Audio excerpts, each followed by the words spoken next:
Hi, Alissa. Hey, Katie. Welcome to episode number 297. Everything sucks right now. Everything is awful. And you know what? We're tired of being positive. Did you ever see? I don't want to be happy Did you ever anymore. see the Lego movie and they sing the song, Everything is Awesome? But I just realized you can also do Everything is Awful. Awful. Yeah. Well, we feel like we've given y'all almost 300 episodes of positive, So much positivity, encouraging, practical. And you know what? Maybe we just need a minute here. You told me to put in large capital letters, this would be venting in a professional manner. Yeah, I told Katie, maybe we just need to do an episode on venting in a professional manner, us venting about our problems. We hear about your problems all the time in our email and our DMs, and we're happy to hear it. But I think that our problems are probably pretty similar to their problems. They are, which is a good reminder that this podcast is only successful because we are still in the trenches with y'all. Agree. We are not real estate coaches that failed at real estate, so decided to become podcast hosts to tell you how to do it. Or maybe even succeeded in real estate, but then we're like, I'm too good for this. Yeah, let's forget that. I mean, now I understand. Now I understand. Maybe we should say. I do feel like I'm having a little bit of a real estate existential crisis. I'm like, do buyers actually want to buy houses? Yeah, I'm not sold. Yeah, they're not sold. Definitely not sold. Nobody's getting sold to these days. How about I'll start with a little story. Cannot wait. To share what's the opposite word of inspiration? Commiseration. The commiseration leading up to this episode. This past weekend, I left with my happy little self on a quick family beach trip. A jaunt, if you will. I left with over $4 million in contracts pending. And I came back with like 2.2. That's half. Pretty much. And I'm waiting to see if that number is going to get smaller. Oh, no. While I was at the beach, and it was so sad. Like one of them, I was the second listing agent. Right. And I gave them so much homework. I have been prepping them for months. And they did good? They did mostly good. I'd say B+. Okay. I have to be present for every showing. So I was extra motivated to let's do this. Get this sold. Sold it first week. Under contract. Okay. We're under contract. I met the buyers. They're legit. Everything is great. We go through inspections and they cancel. And there wasn't really a reason. They didn't give one? Not real. No, she said, Alissa, I'm just so sorry. Because I was telling the agent, like, is there anything we can do? Anything we can do to keep it together? And they just didn't want the house anymore? Yeah. And I was like, but I don't understand. Is there a price reduction that needs to happen? What do I need to, I told the agent, what do I need to do to not make this phone call? Yeah. And she was like, I'm so sorry. Like, there's just nothing. They're just. What was their next? Were they going to buy another house? Or I don't know. They were just like, no. The agent wasn't super forthcoming with her information. Did they? They did do an inspection? Yeah. And like they submitted a repair request and we responded and they verbally said, oh, great, thanks. But then the next day I was like, they haven't signed it. Where is it? And my sellers were looking for something smaller. Mm-hmm. So I thought, I need to make sure their house is really solid before we go browsing everywhere. Mm-hmm. Well, then I called the agent and said, hey, I know y'all were good yesterday. Just wanted to check and see when we'll get signatures. Because if I make an offer. Like, no. And that's when she was like, okay, they're actually having some cold feet, some doubts, some thoughts. And I said, well, please let them know we're ready to move on. And if there's anything we need to do, we'll do it. Throw it out there. At least ask. Yeah, just ask and I will see what we can do to keep the deal together. Okay. And no. I received a cancellation. Because when the repair request came, the seller was willing to do some, not all. Yeah, well, one of the things on the list was actually impossible to agree to. It was very vague and it was a big job and it didn't make sense. There's no way we could have agreed to it as written. Okay. But verbally, you went back and Well, I forth. always like to make sure before I put anything in writing, like, hey, Yeah. well, this is where we're at. Are we good? Mm-hmm. Yeah, I think that'd be great. Because you only want to write it up once, but more importantly, it's because something about that paper seems so final that does. buyers think it's either a yes or a no. Yes. Like you could say, well, I don't really love that, but I'll do this. Right. Maybe it's not just buyers. Do agents also not understand that I had to explain it to my seller just yesterday. I'm like, it's just a point of negotiation. Mhm. It's like we've gone right back to the contract. Yes. And we're going to get something and you can respond and we can go back and forth and then we're going to put it all in writing. Yeah. And so in this situation, I'm at the beach stressing about this because now I know that we have a problem. My sellers don't know that just yet. It's getting pretty late in the evening. I'm trying to decide, do I sit tight? I asked her to please send a message to her buyers on our behalf, just saying, let's keep the line of communication open. Her response was very strange to me. It was like, I understand your position, but they asked for space to make a decision, and I'm going to give them that space and wait to hear from them. And I thought, so you're not going to pass my message? Like I think your fiduciary duty is to pass along messages. So I said, so you're not going to give them my message? And she said, they asked for space. She's like reiterating, they asked for space. I'm giving them space. And I said, I believe if your buyers are processing if they're going to buy this house or not, they need to have all the information. That's fair. I'm giving you new information That your buyers don't know. That we may have additional wiggle room if there is something we need to do to address their concerns. Will you please let them know? She never let them know. And then the next morning, I woke up heavy, which I haven't done in a long time. I was so mad about it. But it goes to show, even this long in the business, you still have the transactions every now and then that just sort of settle in your soul. Yeah. So I woke up very early at like 6:30 at the beach, and I went and I sat on the porch and I made a video for my sellers. Oh gosh. Because I thought, I need to do something. I have this information. And just like I wanted her to pass the information to her buyers, I don't want to blindside my sellers. Yeah. So I sent them a message and I said a video. And it was like 8 or 9 minutes long. And I just said, hey, here's where we are right now. I called yesterday to see when I should expect signatures on the repair response. And I had already told my sellers that verbally the agent had said, yeah, this is great. Thank you so much. I said, now I'm being told that they are getting some cold feet. I'm not really sure why.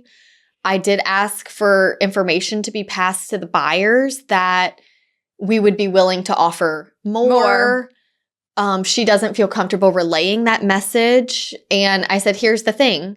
I have information and I don't want to make my next decision by myself on your house. So here's our options. I said, we can sit and wait and just see what comes today. Or we could just lay all our cards out and rewrite our due diligence. And I can email it to them and say, hey, buyer's agent, after much reconsideration, my sellers wanted you to know they are willing to do this. Yeah. It's in writing. This is their highest and best that they're willing to do if it will get signatures. I said, and then that way she would have to present it. And I said, or we can just wait. I just wanted you to know that I don't have a great feeling about it. Right. I also wish that I knew the agent was having conversations with them. Right. Because anyway, my sellers ultimately decided, let's wait it out. I don't want to bet against ourselves. Right. Maybe if they come back with a no, we can rediscuss it at that point. But here's why that doesn't work. And I'm this way too as a buyer on a personal level. Once I've made my decision, yeah, it's final. It's over. Like I have emotionally disconnected. Yeah. I have made peace with it. My pros and cons list cannot be revised. Yeah. It's over. Okay. And basically, 2 hours after I sent them that message and we had that talk, I received a cancellation. Mhm. And it basically, she wrote a little thing that was like, Alissa, I'm so sorry this didn't work out. When my buyers called to tell me they had made their decision, I let them know what you had said, that, we can go back and see if there's more. But they said that nothing can be done at this point. It's just not the house for them. It's really not. And I'm thinking, it was enough the house for them to write the contract, get it under contract, and pay for an inspection. yeah, but not enough to even. Yeah. They could have said, we want $10,000 more, and I could have thought about it. They didn't even try, which is why I wanted to catch them before they emotionally checked out. Yeah. I've never been more tempted in my life after a few high noons to message them on Facebook. I did not do it, for the record. But gosh, I was so frustrated because I felt like if I could talk to them, we could work something out. Right. And maybe I couldn't have. Right. You never know what's going on the other side. I don't know if they were having job issues, job concerns. I truly wish that I knew how they knew the agent. I know. I'm not going to deep dive into that but I had a situation with the cancellation this year on my listing, and the buyers and the agent were family. Okay, they're related. They were related. And I sometimes felt like that familiar relationship was maybe, I don't know. I don't know the agent personally. Like, it just felt like the reactions were more knee-jerk than normal. Mm-hmm. And when I had a response from my seller, basically an inspection happened, they sent a repair request. Yeah. So under contract, inspection paid for and done, sent a repair request. My sellers responded with, I was like, well, here's what they're willing to do. Let me, kind of like the back and forth, right? And the big stuff, there was one big item where the seller was like, oh, good news. That's actually already been done. We have this receipt from the previous seller taking care of it. Yeah, all done. Not a concern. All done. And the buyer was just like, oh, we didn't realize that was a pre-existing thing.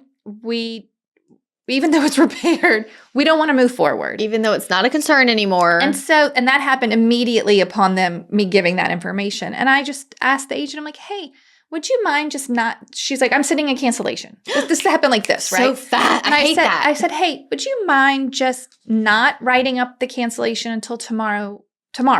It was on a Sunday, I feel like. Yeah. It's the afternoon, it's Sunday. I'm like, I would love for the buyer to just sleep on it at night, because my seller's really open to doing whatever makes them comfortable. I mean, we can go back and forth on this repair request if there's something else that would make them feel better, but I just hate, I told her this on the phone in words. I said, I hate to have them send off this cancellation after saying this house was so perfect and wonderful for them. That's what they said. I didn't make it up. Yeah. Because they're kind of having a quick reaction. Do you know what? Yes. So I'm like, hey, just sleep on it. Yeah.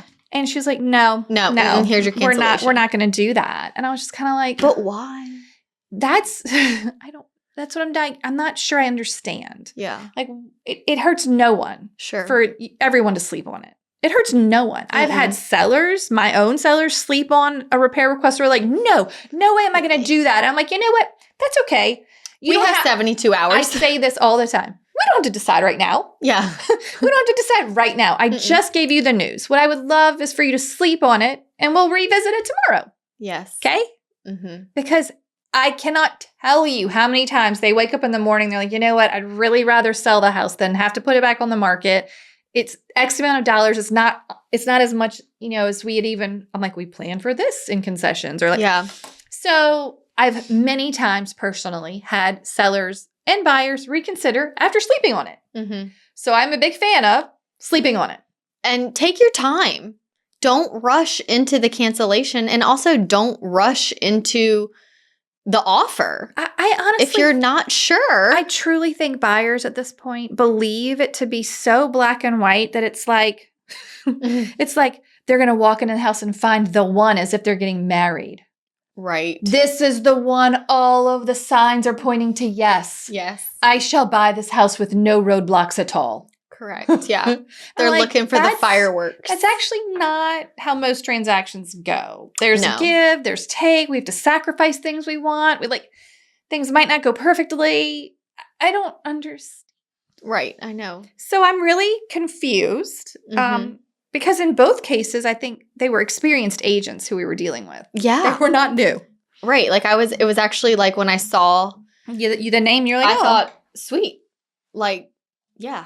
But it's almost like But then it just was don't like, understand the motivation. So I really couldn't get a clear understanding of, oh, well, honestly, had they known this was a previous repair, they wouldn't have even seen the house. And I was like, really?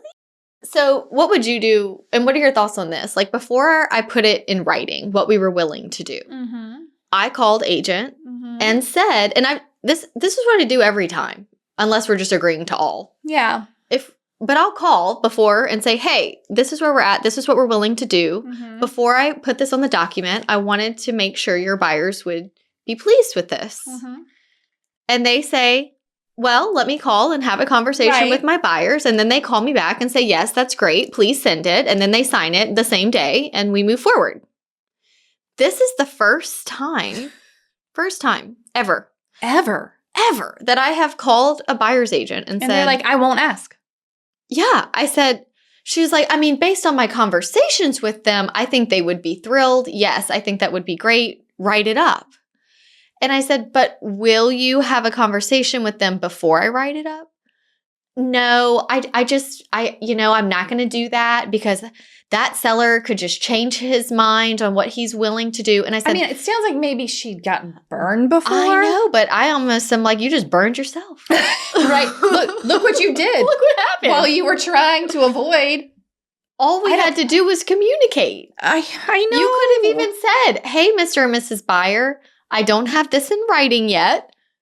But does it sound okay to they're you? Discussing that this would be their response. Would that be a response you were pleased with? Here's how I do this sometimes. I will call the agent and say, hey, we're reviewing your repair request. Yes. If my sellers are not able to do all of these things, which things are the most important for your buyer? Is there a deal breaker on this list? Right. I have done that many times. Yes. And then that way they could be like, well, it's this. I'm like, okay, because there's 10 things or there's 5 things. And if we do this, maybe we're not going to do this. But I also am not going to send you a request that says we're not doing the one thing you wanted and then you cancel. Right. You cannot predict which things buyers are going to be sensitive about. I just didn't understand the harm in having a casual conversation with a disclaimer. Right. This is not in writing yet, but they did call and this is what they asked. And this is what happened. It's just so frustrating. I don't love it. All right. So we've talked about the ever important, please sleep on it. Yeah. If you're going to institute anything from this chat into your business, try and get more people to sleep on decisions. Except for writing an offer, because sometimes you wait too long. I know. If you sleep on it, you don't sleep in it. Right. So what do they say? That's right. Yeah. But then it's hard because, okay, the one that you had under contract that canceled because of the pre-existing thing that was not an issue anymore that was repaired. Mm-hmm. Do you feel like they rushed into it? The buyer? Yeah. Well, that's a great question. I will give you a little background. We listed on a Thursday. On a Friday, I get a call from the agent. Oh my God, I am out of town and this is the house for my buyer. This is it. Okay. I cannot get back until Sunday to show it.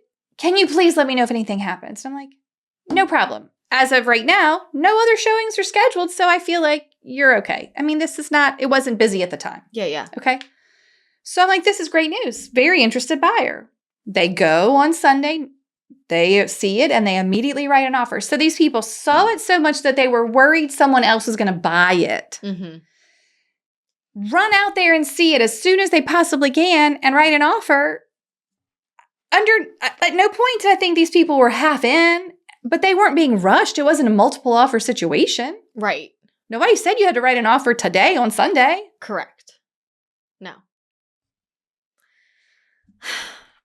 It's just hard to understand, you know? Yes. So in the meantime, my sellers had taken care of some items at the house, like over the following few weeks. So I did reach, because they were just sick about the whole prep thing. I mean, really, like tears. Yes. Tears. I have never had more tears I know, in so my many life. Tears this year. Like a lot of people only are March and all the tears. so many tears. So I was like, I go above and beyond. Mhm. I'm like, I'm going to keep reaching out to this agent and be like, hey, I don't burn the bridge. I'm not rude, even though I'm so upset that this happened. I'm just like, here go a couple weeks. I'm like, hey, listen, they've done this, this, and this. We think that your buyers would be so happy. I just can't believe they still don't want this house that was so much a great fit for them. And she was like, yeah, okay, well, they've moved on to it. They're interested in a different property now. And I'm like, interested in? Did they write an offer? Are these people actually going to buy a house? Yeah. What's happening? Or do they just fall in love with every house? I don't know. But what's sad, the most sad to me is we were on the mark. So we were pending right away after 3 days. And then it was off for the time of the inspection. And now it's back on the market and I've had to do price changes. And, the house isn't perfect. I do think the buyer consultations right now for the, all of you representing buyers needs to be a little more serious on the fact of how important a contract is. Yeah. Yes, you do have a due diligence period where we're going to check everything out, but can we just make sure you're sure before we go through this? You put down inspection money. We spend hours at the house with inspections. Like, the thing is, both of my cancellations that were due to inspections didn't give me any feedback on the actual home inspection per se. Yeah. Like, the second one that canceled was equally devastating. Good friends of mine.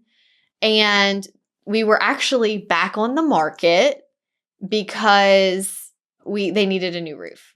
So that contract canceled. We got a new roof. We're back on the market. Quickly got another buyer. Oh, great. Quickly. Great, sweet, older guy. Loves the house.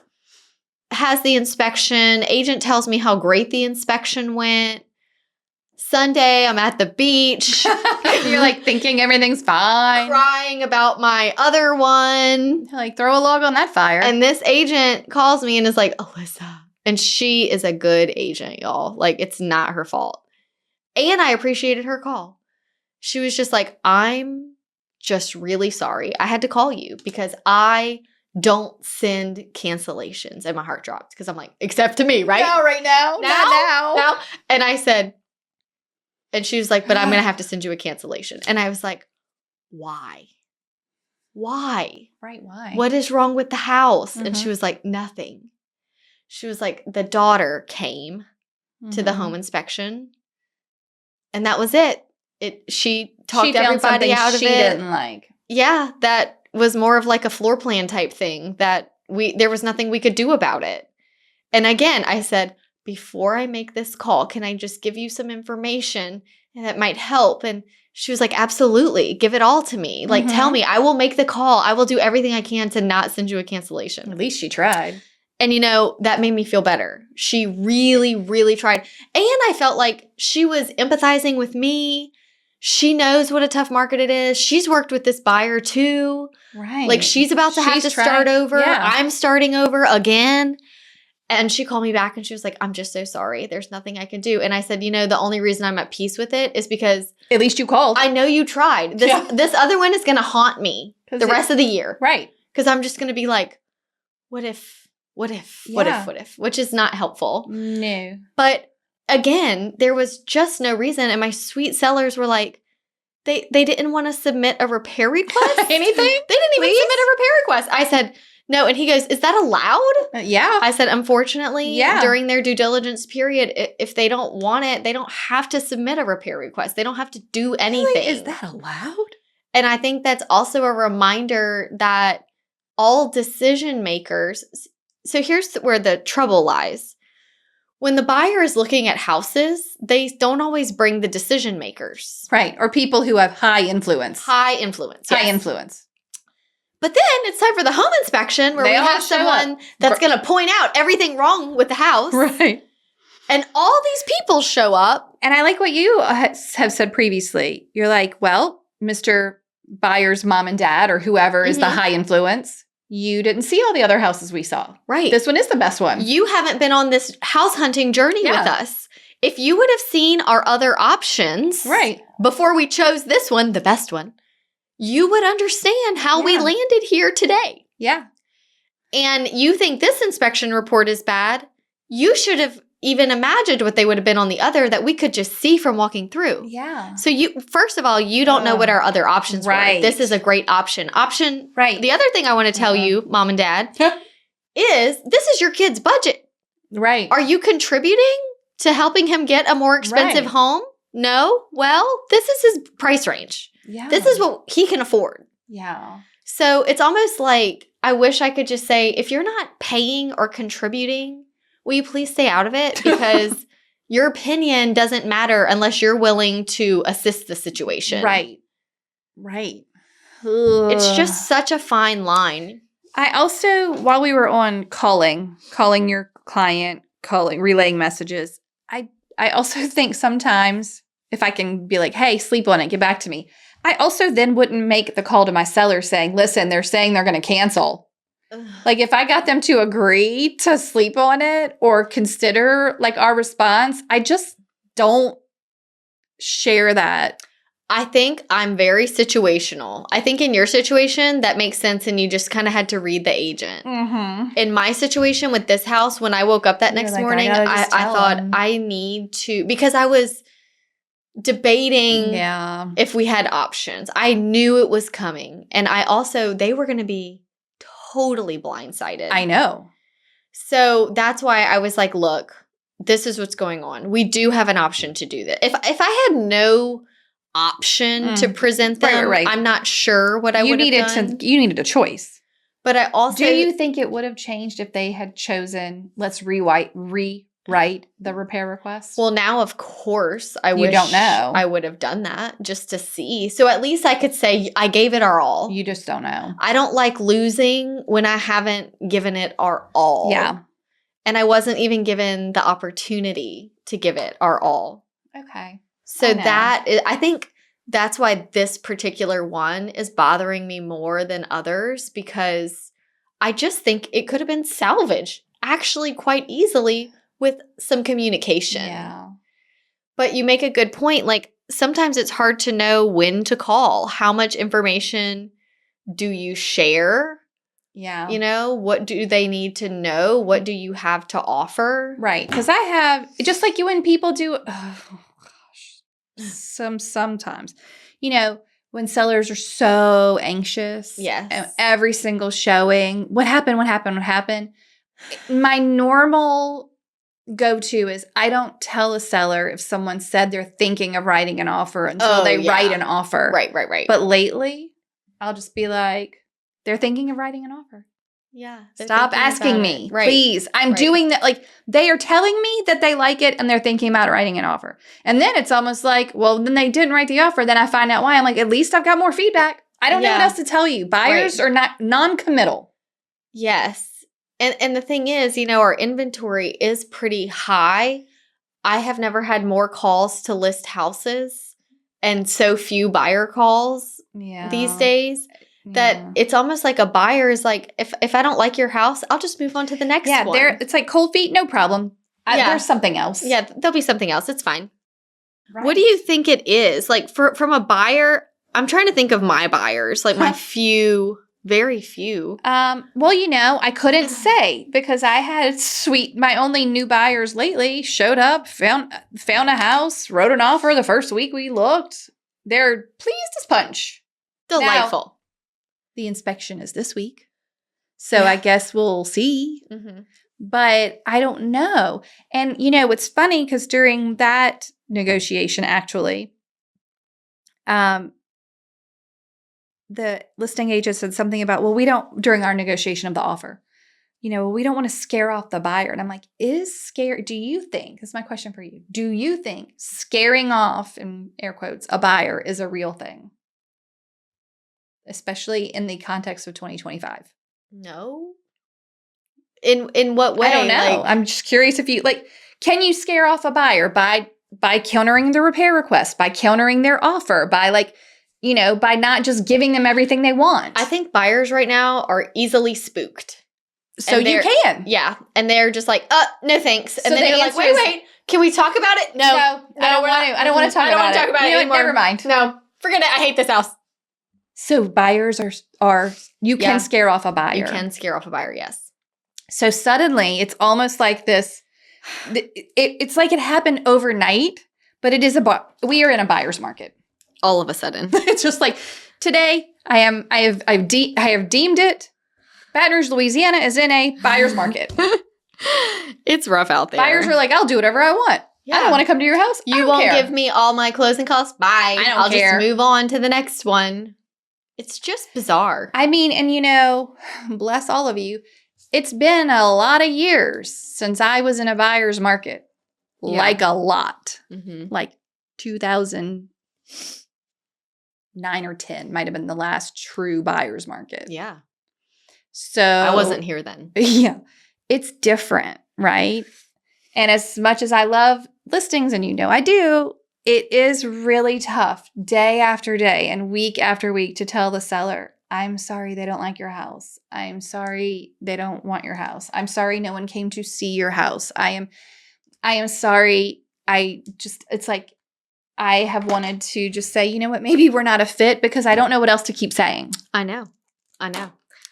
I think it's very important, to find that balance where you're not taking it personal. But it's so hard. It is so hard. I've had sellers say some really not kind things to me and given me some not nice feedback. And also made me think like I'm not working. Yeah. And that I can magically convince someone to buy a house as if it were buying a pack of gum at the register at the grocery store. Right. I'm like, these buyers are not going to just be swayed by me saying something. No.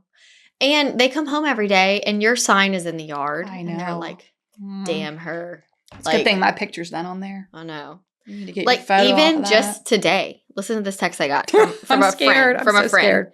This is from my agent friend, okay? Okay. Hey, I'm going out of town for just 3 very short days. My seller is freaking out because we can't get anybody to come see the house. We just did another price reduction within the past couple weeks, and it has a brand new roof. We are just at a standstill. I'm trying to get extra opinions on what to do. I just need to schedule some open houses, but I just thought maybe you could go take a look at it. My seller is spiraling.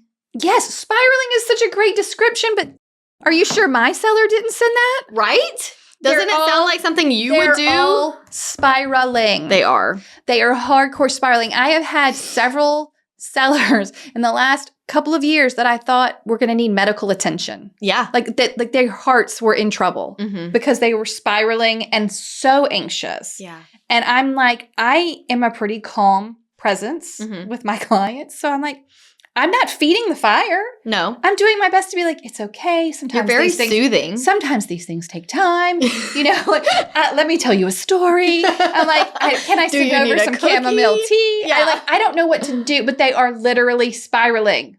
And there's nothing you can do except practice. I used the example earlier of my kids. When they're driving me nuts and they're having their moments and they can't control their impulses because their brains aren't fully developed. And I just sit there and go, I hear you. It's not time yet. I hear you. I said no. I hear you. It's not time yet. That is actually the posture I'm taking with my clients. Like, I do hear you. I know it's frustrating. I wish I could change it. I do hear you. I know it's frustrating. I don't know why they didn't submit a repair request. I'm just trying to acknowledge the feeling. I know, but it's not fun anymore. I know. I'm not having fun anymore. If anything, though, I think it's kind of making me a better parent. I'm sure it is. Because I'm implementing it more all day, every day, instead of just with them. But I got through this part of parenting. Yeah. I don't want to go back to it. Oh, you don't. I don't. Terrible. I definitely don't. And now, but what advice did you give to your friend via text? I said, I will certainly go look at it and try to give you some feedback. You want to go look at one of mine? I mean, right. I have a list. I have plenty of spiraling sellers as well. That's my new hashtag, spiraling sellers. Spiraling Catch this beautiful 4-bedroom, 2-bath. Hashtag spiraling sellers. I had a listing end of last year that had been on the market a long time. Okay. In a really cute neighborhood where it's not super cookie cutter, but this specific floor plan was built a few times. Okay. Well, me and one other are on the market, and we are identical floor plan, identical price. Mm-hmm. It goes pending. I know this. The other one. I know this because I have alerts set up to notify me. I also know that it wasn't anybody that saw ours because we hadn't had a showing. Whoops. So my heart dropped. 30 seconds later, my phone is ringing, and it's my seller. They knew. They saw. I guess she has the alerts too. Oh, no. She is crying. Why did they buy their sniffling house? and snotting and saying, "I'm so sorry. I'm so emotional. I just saw it and called you." And I wanted to be like, "I see that. Yeah. Yeah, there's no holding back here." And I was like, she was like, "Can you please find out why? Can you please find out why?"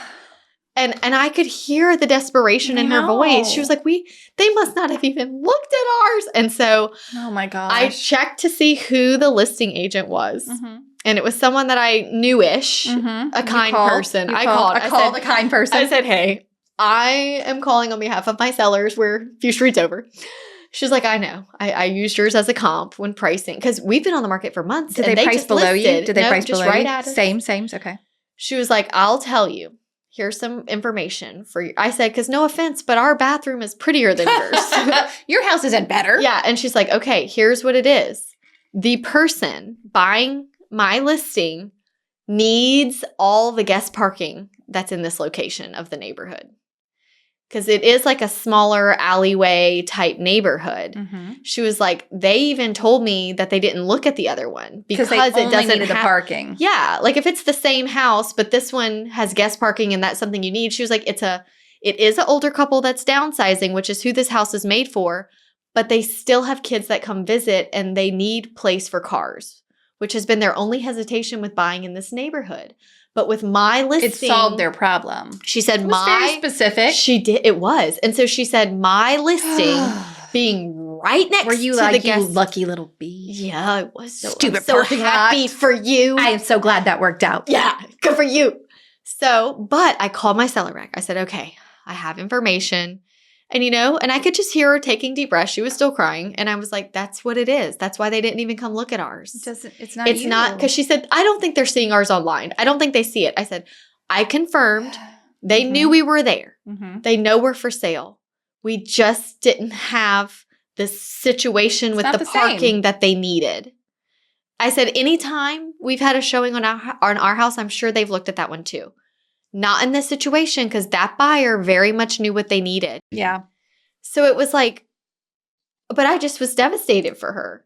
I just thought, but I have to, we say you have to care about them, but you cannot carry their the weight of the world on your shoulders. What's his name? Atlas?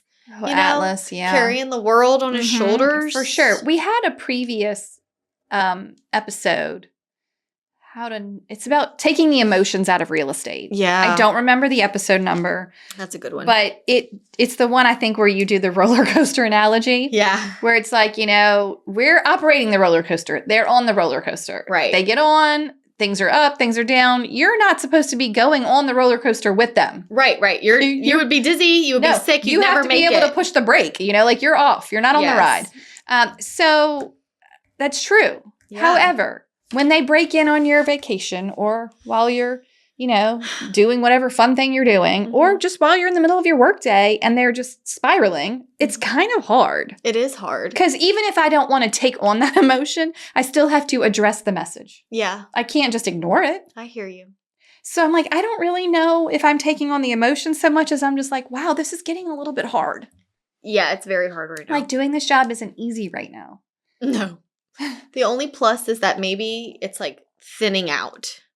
So when the abundance comes, the agents that are writing all of these cancellations are the good will remain. You think? I love your perspective. I love your positivity. I'm trying. Truly do. This is not a very positive episode. I just thought I would give you a little sprinkle. So you think the bad agents will go away? I would.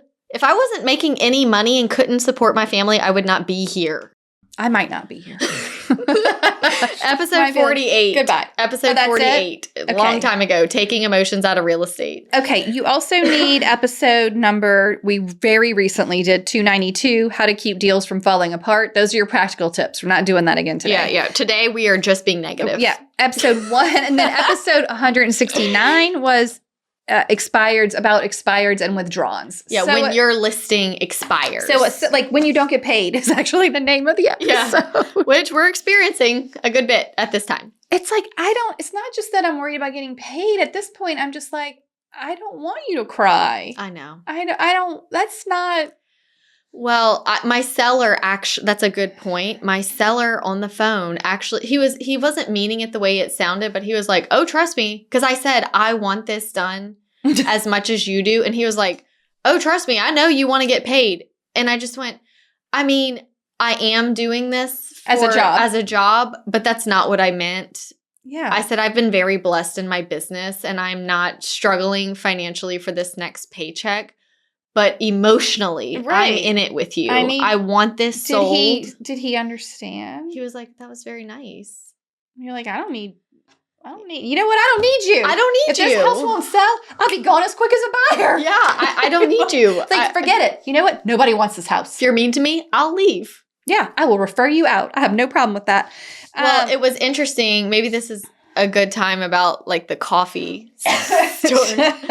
Before I left for the beach, right? The week before was like a glorious glimpse of real estate heaven. I got all these houses under contract. It was so nice. 2 of which were now canceled. But at the time when I was packing my bag, I thought, good. Everything is good. My pending list is so long. I have several transactions in the works. So many people getting their house ready. It literally all fell apart. I had a third that is falling apart. It hasn't officially been mid-disintegration? Yeah, it's not a residential. It's like a package of condos. Mm-hmm. It's a big transaction, though. And the bank is not liking certain ratios on things. So that one, I anticipate a cancellation later this week. I hope I'm wrong. But I come back and bring my kids to school this morning, ready to be a firefighter today. Yeah. Like, I'm just going to be putting out all these fires, talking to all these people. I'm grumpy. I'm very grumpy this morning. Okay, right. I drop the kids off. I order my coffee on my app. I go to my coffee shop and prepare to just do these difficult things. I'm going to have my coffee and just take this day head on. Yes. So I go to the mobile order pickup and, I see this cup right here and I'm like, well, that's not me. That's not my name. YouTube good news. Yeah, YouTube can see it. Cup is here. Cup is here. Cup is here, okay? Cup I see it and I'm like, my name's not Smee. I don't know what it says. Smee, yeah. Smee. So I just sit down. Is it Emily? I thought maybe Emily or... Like it's an I and some E's and an M. Yeah, I couldn't quite figure it out. Smee. So I'm like, either way, not mine. My name looks nothing like the name on this cup. Not at all. So I proceed to sit down and watch everyone come and go and get their coffee. Yeah, I'm getting more angry. You're like, I just want my coffee. I pre-ordered. I'm efficient like that. And where is Smee? When I'm efficient and you're not, I don't like that. Will make me more mad. No. Because I did what I'm supposed to do. Yeah. I fully expect you ordered to do. So I go up with like an angry face. Oh my God. And I'm like, hey, I ordered my coffee like forever ago and it's still not here. So do you know when it'll be ready? Where's my coffee? And then she like pulls the sleeve down and turns it and is like, shows me the printed label that clearly says Alissa very small. It does. YouTube, do you see this? It does. Okay. It does. And I'm like, well then, now it's cold, may I add. Yeah. And I'm like, what is this? What is Smee? Did you ask her? I did. You're like, that's how I figured it out. I was like, well, that's not my name. And she was like, oh, we wrote smile on your cup. And I'm just like, smile? Mind your own business. I don't want to smile. I wanted my coffee. I wanted it hot. I wanted it with the whipped cream still on it. And now did it they has remake dissolved. it? Did they remake it? No. You just took Smee's cup and were like, did. fine. I was like, were you so embarrassed? No, I was angry. Mad. I was too mad. You were like, this sweet smile notice on my cup made me more angry than I was. More angry. And I think she realized, like, sorry, here's your coffee. But it's like ironic now. But I'm like decaffeinated at this point, watching all these people enjoy their coffee. Yeah, and you're like, where's my coffee? And she's like, it just says smile. Did you look around to see if other people said smile, or did they specifically make you the message? They're like, listen, you don't look happy. I know. Well, they would have had to write it because it was. They wrote it before you were there. Yeah, when I walked in, that cup was there. My order was ready. The irony. I know. It was like the universe was like smile. And it made me think of like when you're mad and someone's like, are you mad? And you're like, or when they're like, calm down. And you're like, I am calm. You're like, calm. Yes, nothing works better than telling a person who's worked up to calm down. Yeah, that's how I felt when she was like, smile. I think we're going to keep that cup forever. So funny. Okay, let's talk about a few of the crazy cancellation stats we got. Yeah. Okay. It is wild. You tell me what you said about the local title company, what they told you. Okay, so one of the title companies that does a huge chunk of our business here said they're seeing about a 1/3 cancellation. So 1 in 3. 1 in 3 of the contracts come in do not make it out of due diligence. Okay. So she was like, because of that, she's like, we're struggling too. Right, because there's less transactions. There's less transactions. And so we don't even want to order an abstract. Basically, they're like, we can't work for free. These things aren't even going to close. Correct. And every time they order an abstract, that costs money. Yeah, whether or not it goes to close. I think this would be a good time to remember our etiquette. Yeah. Because if you remember our co-op being a good co-op agent episode, the lenders and the title companies were like, nobody tells us when a file cancels. Yeah, they need to know. Also, I'm not sure. Yes, I do think you should pick a title company in the beginning. Yeah. But save the file. Yeah, it doesn't have to go right away. No. Really? No. Oh, that's tough. Or send it and say, feel free to hold off and check back with me once, Yeah, it looks like this inspection may be hard. Yes. This buyer's very unsure. Whatever. Mm-hmm. Right. Okay, Redfin said 1 in 7 homes canceled. Do you don't remember? Was that 2024, last month? That was January 2025. January. And that was the national average, which they said is significantly, like 1 in 7 is many more cancellations than what they're used to seeing. Yeah, well, the one I found in January 2025, more than 41,000 home purchase agreements fell through, representing 14.3% of all contracts signed that month. This marks an increase from 13.4% a year earlier, so the previous January, and the highest cancellation rate for this time of year since 2017. 2017? What happened in 2017? Well, I don't know. It's just like that's what the rate, because then the period of time where inventory, I guess, was low enough and there was multiple offers. Yeah. Maybe it's just like we're less likely to cancel if there's nothing else for us to buy. Right. We're like, we're going to make this work. Yeah. Now people are like, meh. I don't want it. Who cares? I changed my mind. Yeah, you know what? I had a bad dream. I'm very low motivation today. I had a bad dream. Give us the stats on these cities, though. Well, it said the top 2 cities that were experiencing the highest level of cancellations. The top one was Atlanta at 19.8%, which I thought was interesting. Very. And then second place was 18% cancellation rate in Orlando. Mm-hmm. But they did go on to elaborate that a lot of Florida is struggling because of natural disasters, insurance, HOA fees, and increase in inventory. So that makes sense. They're I'm not really historically high inventory. Yes. So due to the other things on that list. Right. I'm not sure what's going on in Atlanta, but it sounds like Georgia, Atlanta are experiencing the highest rate of cancellations right now. Okay.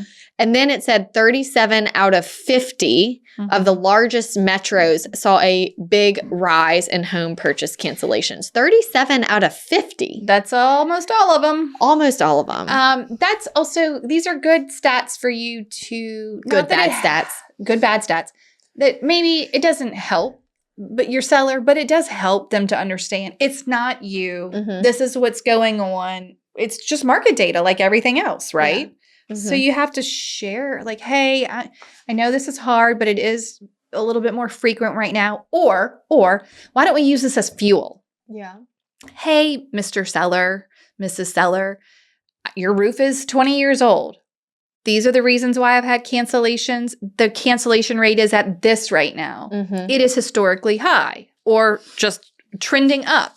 We're going to have to be prepared. Buyers are not willing to like work through these things. Mhm. I think that's also an excellent point because right now, sellers need to understand the buyer behavior right now. Yeah. And the more you can address before you list. I know. If you know your roof is shot, replace your roof. If you know the carpet is gross, do it before you list. Right. I think they're just really holding out on hope that a buyer who doesn't care about anything is just going to come along. Yeah, that's just not realistic. And in a market that is so tough on sellers right now, your home really must be in the best condition. Shiny. The best. Shiny. And at a time when they need to be on their A game, they don't want to do anything. And they don't want to listen. No. Like, hey, the roof this is what's going on. I actually told Katie before this episode when we went on our little walk, I said, I'm almost feeling like, before this, one of my favorite parts was giving sellers homework, not only because it's fun to see the transformation, but because they enjoyed having guidance. Mm-hmm. Lately, it seems as though sellers are like, well, I don't want to do any of that. Like, well, and now is the time we really need it. Yeah. More than ever. It's going to have to come to a point, though, where you're like, I'm sorry, I won't be able to take your listing. I know. If you can't do X, Y, Z. Sure. Like, if you're not willing to do these things, I cannot be sure that this will sell, and I can't work for free. Yeah. And that's what I would be doing. Yeah, like last year I had one where I could not have been more clear on my listing appointment. And this is one that made me think maybe I need to get them to sign something that says, my agent advised me of this. I have been advised and chosen to remain as is or whatever. Right, like due to the age of my roof. Yeah, whatever it may be. I have been given proper notice that the age of my roof may become an issue during the course of this transaction. So, or the cigarette smoke may become an issue in the course of the like it's almost like so that when they say, why isn't my house selling? I'll be like, you signed this. Do you remember when I told you that this is what needed to happen to sell your house and you didn't want to do any of them? Yeah. This is why. It really made me want to do that because sellers aren't understanding the importance of addressing these things because once a buyer has made a decision, they are not coming back. Like when a buyer says the carpet's gross and you replace the carpet and the seller's like, can you call those people back who said the carpet was gross and see if they want the house? I've been like, they don't. They don't want to come back. They don't remember it fondly. And their memory of your house is tainted. And they're just like, meh, we'll keep going. Yeah, we don't really need this house. It's just a sign. That's what the buyers are like. It's just a sign. We don't need this house. Have you had many fall through with financing? Like, how's that going? Okay, so when I went back to look at my canceleds, I had the one this year that was during the inspection. Mm-hmm. The last previous cancellation to that was in 2022. Okay. So it's been 3 whole years. Since you had a cancellation. Pretty happy about that. That's amazing. But 3 years ago, the cancellation was because, y'all are going to love this. The buyer, my listing, the buyer, had a house they were selling in another market. Mm-hmm. It was under contract. So they decided, well, I'm going to close soon. I won't pay my mortgage. Then their deal fell through. And I guess either they did or didn't pay the mortgage, but it was already 30 days late. And in case you don't know, once you have one late mortgage payment, you have to, with most lenders, it has to be a year since your last late payment before you can be approved for a loan. So guess what? They had this late payment. Their current loan was now no longer approved. Canceled. Like there's literally have to have a 12-month clean, no late payment history. There was nothing me or my seller could do to get them to buy the house. I mean, aside of owner financing, like they weren't getting a loan anymore. They were not getting a loan anymore. Didn't meet the requirements, no way to fix it. So that was the 2021. And then I had one in 2020. That was 2022. And I had one in 2021 that was during inspection. I couldn't remember why. It's been a minute. But I don't typically have a lot of cancellations because when we work through it. Yeah. Yeah. You work through it. I feel very much the same way. Like, even when I was searching for cancellations for this episode, I couldn't really find any that were... And you have told stories on the podcast before, so obviously in the last 5 years, about getting a cancellation and you calling the agent and being like, no, we're not doing this. We're going to figure this out. And then you do. Or no. And they're like, well, whatever. And you said, I remember when you're like, do you mind if I talk to the buyer? And they were like, sure, go for it. Yeah. And it worked. And you saved it. So a good agent can save a deal. I did ask this other agent if she wouldn't talk to her buyers if I could. She said no. This one? Yeah. You were like, do you mind if I talk to them? She's like, you can. No. No. Yes. And then she started acting like I was being crazy. Like, Alissa, we can't force this. And I'll be like, but I just want to try harder. I know. I'm not trying to forcing them. I said, I think it was because I messaged her back a few times, like, so you're not going to talk to them? I just want to clarify. You're not going to pass on she was message. like, maybe she took that hard. Right. Yeah, I did. I took it very hard. I think maybe she took it hard too. Like, what are you saying? I'm not doing my job? Correct. What are you implying? Kind of. You're like, I think I implied exactly what I wanted cancellation, so. Well, I feel like there's, it's like the real estate market is Mercury and retrograde vibes. Yeah. Like, y'all get it together. Yeah. I don't understand. Mm-hmm. Okay. Any other things you need to complain about? Because this will be your big moment of complaining on the show. I just don't know. I do love my sellers. I don't love when they cry. I prefer they not do that because I feel really bad for them. And I want nothing more. And I will eventually tear up. Yeah. Like, I am going to also cry. Like, if you just keep crying, I am going to be, like, feeling real bad for you. Yeah. But extreme emotions are not required to sell and buy a home. So I know that we joke about being, like, a therapist or a psychologist or whatever as a realtor. And that's obviously true. Yeah. But also, I'm not technically trained for this. Yeah. So I need there to be like a therapist who comes along with the transaction to like talk you off the ledge when you're spiraling. What am I supposed to tell the seller that's spiraling? Yeah. I'm asking. I hear you. That's what I say. Like, I have no idea. No, I say, I hear you. And I wish more than anything that I could force this. I'll say that. I wish I could force this. I wish I could make those people buy this house right now. But it doesn't fix the problem. I wish I could. I wish I could make them. I don't love it. I'm not loving it. Are you looking for something? I was just going to read some like funny quotes. Oh, please. Maybe to help us. Did you find a funny quote? Yeah, I found a few. Great. I can't wait. A perfect metaphor for my business right now would be someone trying to stand up in a hammock. Absolutely. What a visual. Even a dumpster fire warms up something. Be the heat. So that light at the end of the tunnel, huge dumpster fire. Oh, God. Right. It's like there's just... I had a book once with quotes in it, and the name of the book was The Light at the End of the Tunnel is an Oncoming Train. There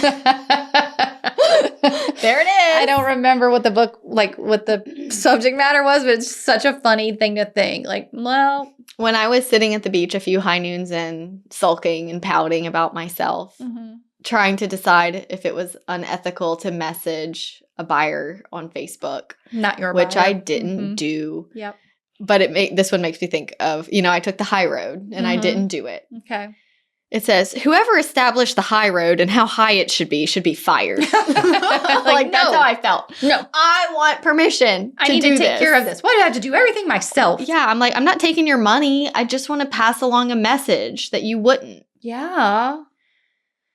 Right. But like, why not just, there's more. I'm just telling you right now, my intuition says there's more to that relationship. Oh, yeah. Something's going on. Something has to be going on that Yeah. you would just not call. Mm-hmm. Hey, just so you know, seller said they'll give you more. Okay, bye. It's pretty short. Right. I mean, oh, geez. I know. Well, hang in there, guys. We are doing this every day with you. And that is why I think this podcast is successful. I mean, and look, my poor seller who's like, so we had it under contract and it got canceled. They had already put another house under contract, which we're closing on soon. And I'm like, we had a long close. So we should have been able to, and we did get under contract and get their house selling close to the same time. Yeah.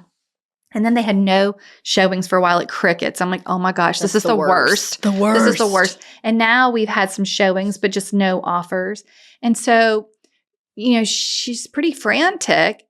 And like, for instance, today we get a showing request for like in the afternoon. And she's like, oh, okay. Immediately she's approving all showings because she's like, we've got to sell this thing. Yeah.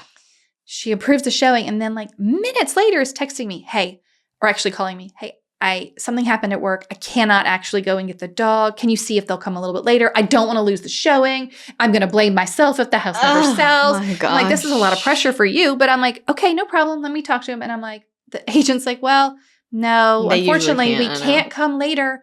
If we don't come today at that time, we can't come back until it was like a date 2 weeks from now. And I was like, are you serious right now? Oh, my. So I tell the seller and she's like, I'll figure it out. And like, she goes over and like deals with the dog like midday of her middle of her workday because she's. I'll be honest. I showed a house to a buyer the other day. It was a unique house. I may have to show it to you. Oh, I can't wait. But I was trying to describe it and I just like couldn't figure out like how to describe it. But I thought, so I brought Tanner to it and I was sort of tempted for it by myself. Mm-hmm. Ended up no. Mhm. But do you know why? Because I'm like, I don't want to be a seller in this market right now. Oh, of your house. If I was going to move right now and buy because this house that I'm talking about was like a heck of a deal, really cool, like had some neat things. I could see the vision. I can't. And I thought, yeah, that'd be great. But then I have to be a seller. And I'm in the trenches of sellers right now. Like, and I don't want to can do that. it. I don't think I can do it.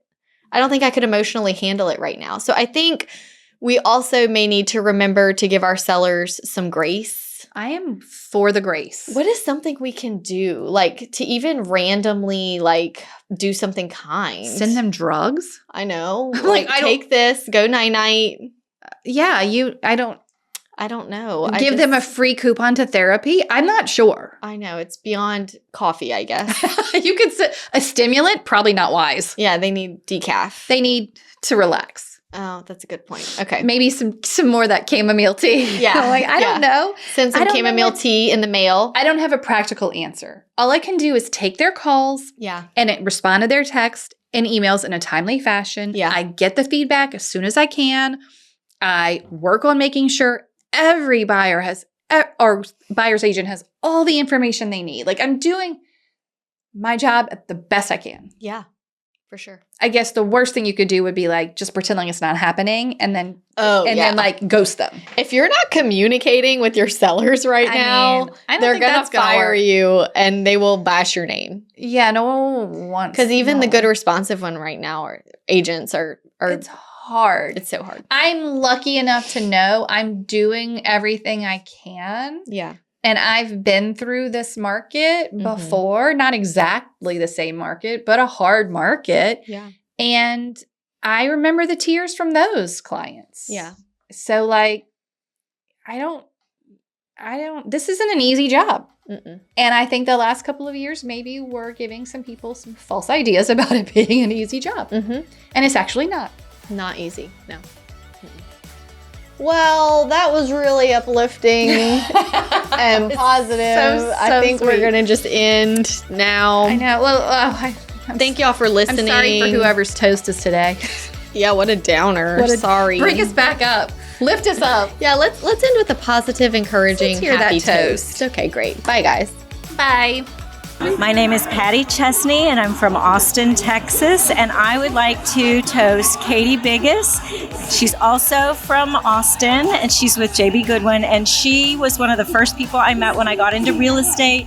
She was just so encouraging, and every time I talk to her, she just sparks joy, and just one of those people that you just can't get enough of. So cheers to Katie.